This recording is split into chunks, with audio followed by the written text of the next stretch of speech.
This lecture on economic problems of Pakistan. Presently the economic profile of Pakistan is quite dismal. Decades of internal political disputes and low levels of foreign investment have led to slow growth and underdevelopment in Pakistan. Dismal economic growth signifies that the gap between the rich and the poor is widening. Millions are going jobless. Unemployment is rising. Inflation is skyrocketing. Provisions of health and educational facilities are few and far between, and every year, millions more are pushed below the poverty line. Human development continues to lag behind most of the region. Let's take a look at some of the causes that have hampered the economic growth of Pakistan. The sluggish economic outlook is characterized by a number of factors. These include inter alia slow economic growth, decline in foreign direct investment, FDI, trade deficit, de-industrialization, energy crises, political instability, unemployment, development, increasing public debt, devaluation of rupee, corruption, bad governance and security situation, etc. Decline in foreign investment is one of the leading cause of economic meltdown in Pakistan.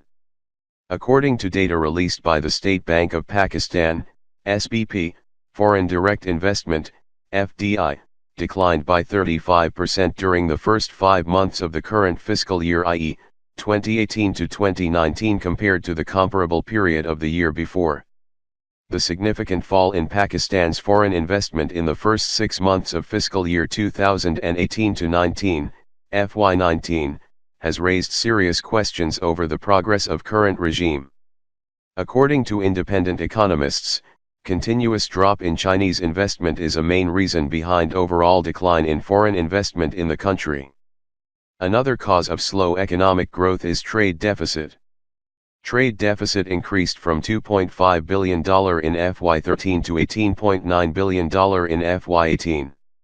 Imports increased from $43.8 billion in 2012 to $57.4 billion in 2017, and exports decreased from $24.6 billion in 2012 to $21.9 billion in 2017. Pakistan's balance of payment problem is due to trade deficit.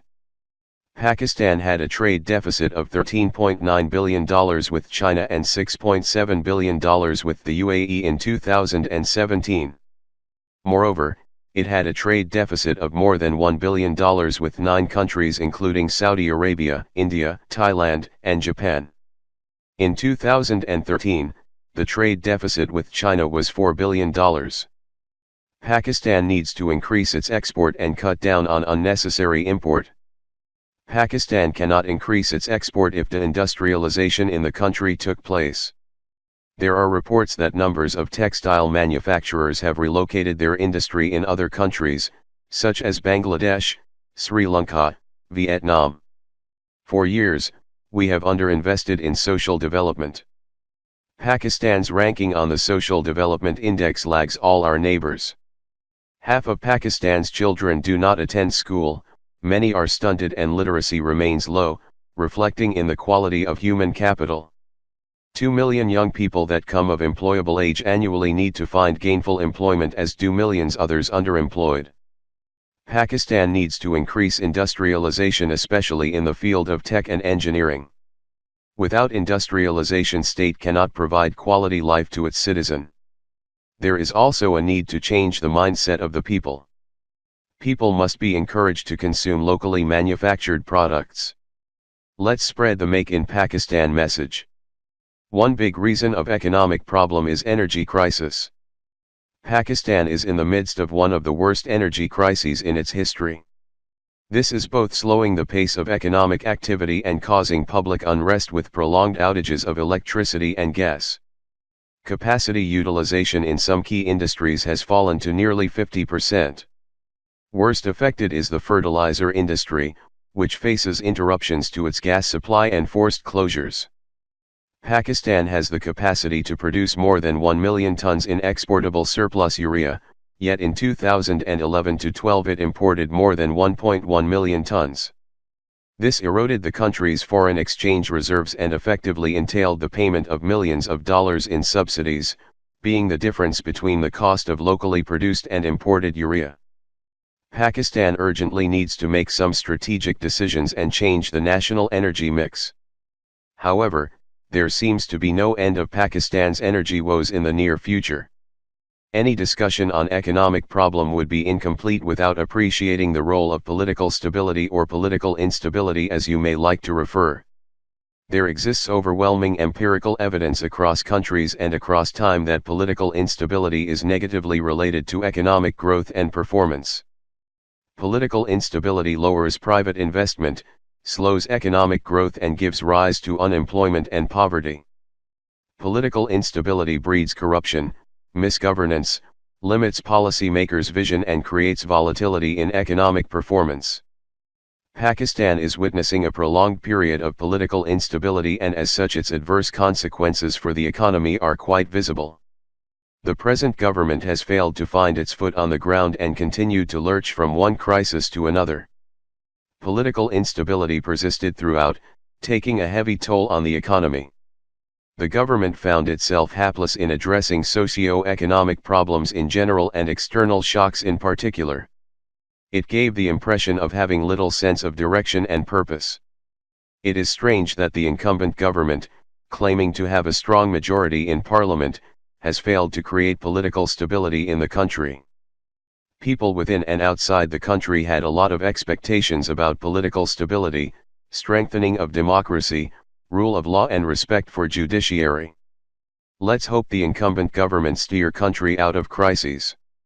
Unemployment is also another big cause of slow economic growth. Unemployment means the percent of the labor force that is without jobs. Presently Pakistan's unemployment rate stands at 6%. However, this is not the complete picture. Many more are underemployed. Pakistan's population is mainly comprised of young men and women who are ready to join the workforce. The unemployment triggers the vicious cycle of poverty and ultimately hampers the economic growth of the country. One factor which has great effect on the lives of citizens is the fluctuation in the value of currency. The present government has devalued the currency 3 times and presently the US dollar is at its highest peak. Increase in the price of imports has a trickle-down effect on our domestic prices. Besides, it increase the cost of exportable surplus. Depreciation of rupee usually push cost of doing business upward and the businessmen are unable to compete with rivals businesses from other countries. All this negatively affect the economy. Now come to issue of corruption. Corruption is one of most chronic issues all over world, especially in the third world countries like Pakistan, where it has rooted down in government institutions enough that cannot be eliminated easily. Corruption has spoiled Pakistan completely and is resulting in increase in poverty, unemployment, hunger, and has tarnished the image of the country by bringing immense miseries to its people. Corruption has been deep-rooted in all levels, either private or government, from top to bottom. Anti-corruption institutions have unfavorably failed to address corruption or even reduce the ongoing dishonesty and frauds. There are many top politicians who have been reportedly involved in this misconduct that are concerned with their stakes only without thinking about the public. It is the responsibility of every individual to work jointly with the government institutions to make Pakistan a corruption-free country. Corruption will not be uprooted from the society until deserving peoples are given their rights. This isn't the Pakistan which our forefathers dreamt for. Another issue closely related with corruption in bad governance. The term bad governance denotes government's inability to manage public affairs and public resources. Indeed, it is utter failure of a government to meet the basic needs of its society. The salient features of bad governance are corruption, nepotism, crimes, lack of transparency, abuse of human rights, lack of responsiveness, lack of accountability, unrest in the society, and no freedom of expression. Besides, there is a poorly managed domestic and external affair of the state by ruling class. The element of bad governance is considered the root causes of all evil and suffering within a country and its social sector. Being reversed to good governance, it results into lack of socio-economic development, create distrust between government and the masses, and thus transpire into a ruling class, a minority elite club, ruling the majority through exploitative politics.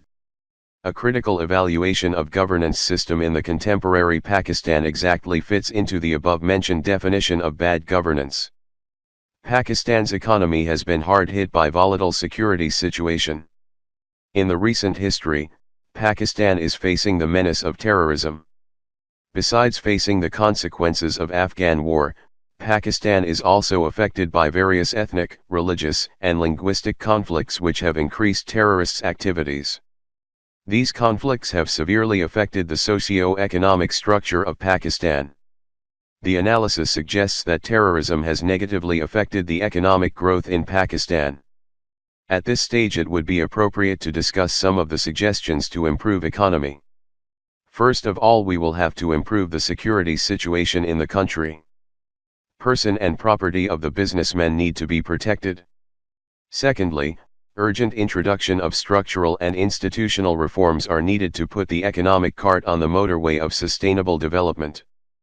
Federal government must chalk out and implement deep-rooted structural and organizational reforms if it wants to achieve sustainable economic growth. Without fixing the structural fault lines in the economy, Pakistan cannot hope to grow its economy sustainably. Thirdly, the ongoing global economic recessions, among other, has reduced the share of developing countries in international trade. The trend has changed in favor of regional trade. Thus economies of South Asia can enormously benefit from regional trade. SAARC should be transformed into economic and trading bloc. Normalization of the economic ties between India and Pakistan will benefit both countries and the region at large. There is a huge potential in the South Asian region to emerge on the lines of ASEAN as a trading bloc. Fourthly, sound economic policies must be formulated and sternly implemented. Reforms should be introduced in loss-making entities. Dependence on external capital inflow should be minimized by captivating domestic resource mobilization and reducing non-developmental expenditures. Austerity measures should be adopted. Fifthly, the downward slide of economic growth can also be arrested/checked by stimulating domestic resource mobilization. Tax system will have to be improved. Tax net needs to be widened to generate additional funds. Moreover, domestic trade should be promoted. It will create employment opportunities and accelerate indigenous business activities. Sixthly, special attention should be given to the establishment of special economic zones. These special zones will attract foreign investment, because they offer special tax cuts, transportation, and infrastructural facilities. In this backdrop, CPEC is expected to boost the economic recovery of Pakistan. It may prove to be game changer for Pakistan and help to create more jobs. Seventhly, human resource development and skill development can help to promote a positive trend in the economic performance of the country. About 60% population aged between 25 to 30 years. This great demographic dividend can play a significant role in economic development if harnessed and employed. Most of our workforces are untrained and unskilled. If they can be adequately trained and equipped with modern skill, they can increase their dividends for the economy. Similarly, overseas workforce skilled and professionals are more likely to earn big wages and send huge remittances. The problems of Pakistani economy can only be fixed by deep-rooted structural and institutional reforms. Economic growth and social development must go side by side. An economic growth model which does not care for the social end results is a failure by default. The economic growth must yield social development in terms of universal quality education, healthcare, and above all social security for all citizenry. If you have any question, feel free to ask in the comment box below. Thank you for watching this video.